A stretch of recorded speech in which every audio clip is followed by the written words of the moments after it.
할렐루야. 여러분을 사랑하는 최양건 목사입니다. 우리 가요 중에 사랑 누가 말했나 이렇게 시작하는 가요가 있습니다. 여러분, 사랑은 누가 말했습니까? 여러분이 말했습니까? 제가 말했습니까? 아니면 어느 종교의 신이 말했습니까?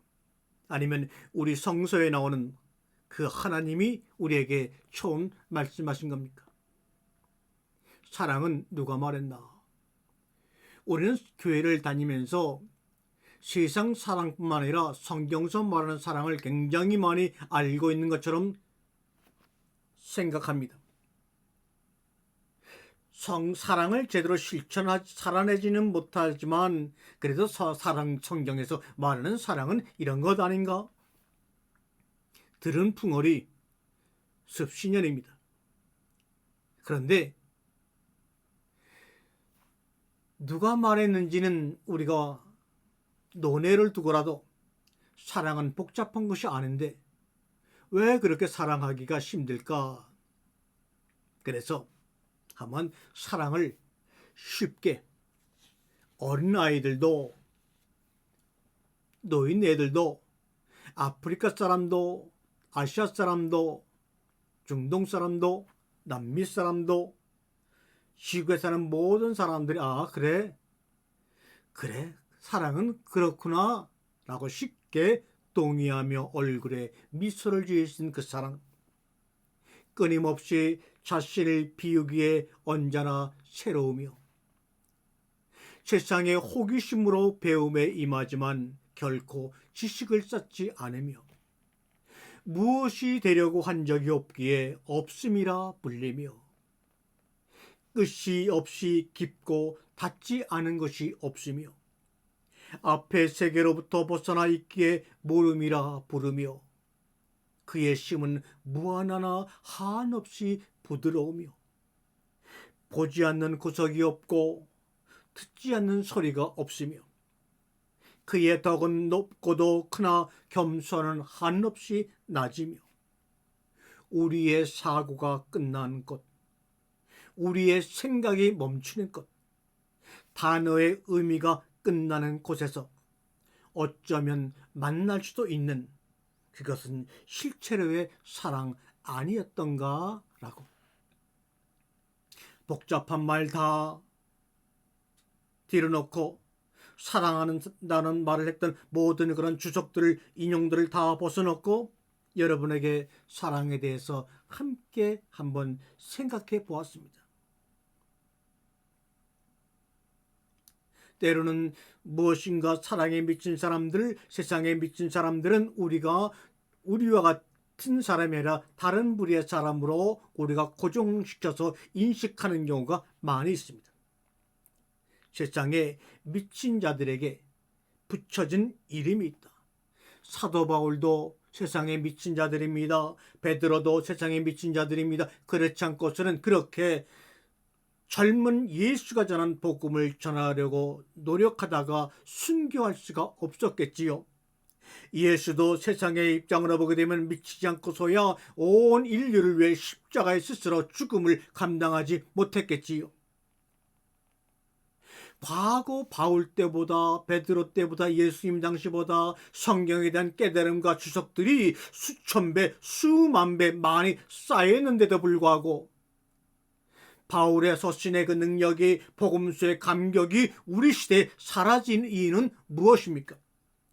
이것은 그 바울의 서신의 강한 능력이 복음서의 아름다움이 문장에 있던 것이 아니고 깨우침에 있던 것이 아니고 그 문장을 기록한 그분들의 삶이 우리의 영혼 속에 부딪혀 우리를 끌고 감동을 시켰기 때문인데 지금은 그런 세상에 미친 사람들이었고 너무나 정상적이고 잘생기고 번듯하고 배운 사람만이 교회 안에 교육자 가운데서도 넘쳐 흐릅니다. 아무 소용없어요. 세상에 미친 자들에게는 이런 이름이 붙여집니다. 순교자, 현실 부정자, 반항아 또는 교단의 문제아, 부적합 판정을 받은 자, 사물을 다른 각도에서 바라보는 자, 이런 사람들의 특징은 규칙을 어디에 묶이기를 좋아하지 않습니다. 그리고 현상 유지를 별로 존중하지도 않습니다. 여러분들은 그들의 말을 인용할 수도 있고 바울의 서신을 써먹을 수도 있고 복음서를 가지고서 하나님의 이야기라고 열변을 토할 수도 있지만 그들에게 그들의 삶에 동의하지 않을 수도 있고 그들을 칭찬하거나 비난할 수도 있습니다. 하지만 그들에 대해 여러분이 할 수 없는 단 한 가지는 그들을 무시하는 일 하면 안 됩니다. 왜냐하면 그들은 종교를 변화시켰고 삶을 변화시켰고 우리가 생명을 대하는 삶의 그 순간순간을 바꿔 놓았기 때문입니다. 죽음에서 삶으로, 죄인에서 용서받은 의로운 자로 바꿔 놓았기 때문입니다. 바울 서신의 로마서의 깨달음과 강해와 설교가 그들을 변화시킨 것이 아니라 그것을 말씀했던 바울이 마지막으로 사자굴에서 자기 몸을 토함으로 그런 변화가 일어난 것입니다. 그들은 걷고 굶고 매맞으며 조롱당하고 핍박당하고 그러는 가운데서도 걸음을 멈추지 않았습니다. 때로는 어떤 사람들은 발명하고 상상하고 치료합니다. 탐험하고 창조하고 많은 사람들에게 영감을 불어넣습니다. 그들은 인류를 앞으로 나아가서 하나가 되게 만듭니다. 그러한 모든 것들은 어쩌면 아니 진짜 미쳐야만 가능한 일입니다. 그렇지 않고 어떻게 텅 빈 하폭에서 그림을 볼 수 있겠습니까? 돌덩이 속에서 로댕의 조각을 볼 수가 있겠습니까?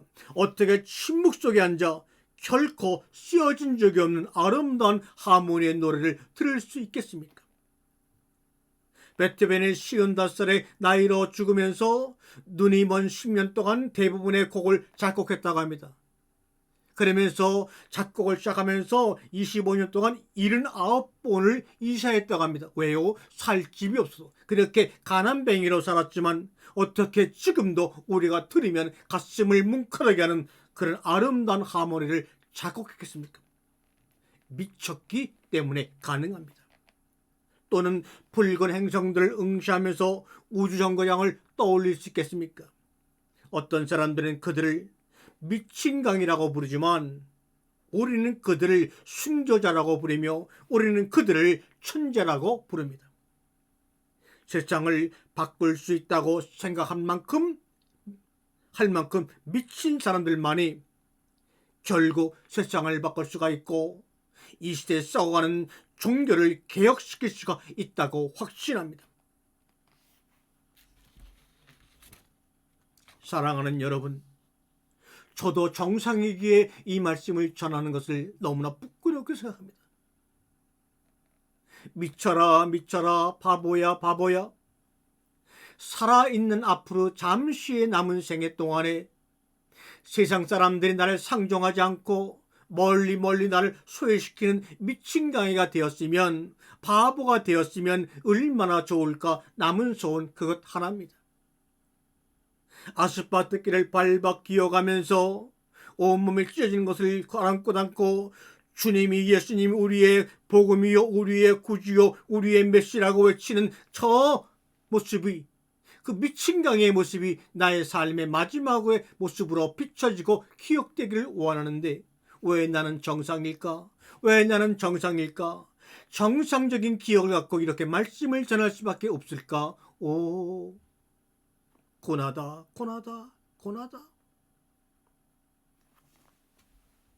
여러분과 제가 태어났을 때는 여러분은 응앙 울면서 태어났고 그것을 바라보는 주변의 모든 사람들은 웃고 즐거워하였습니다.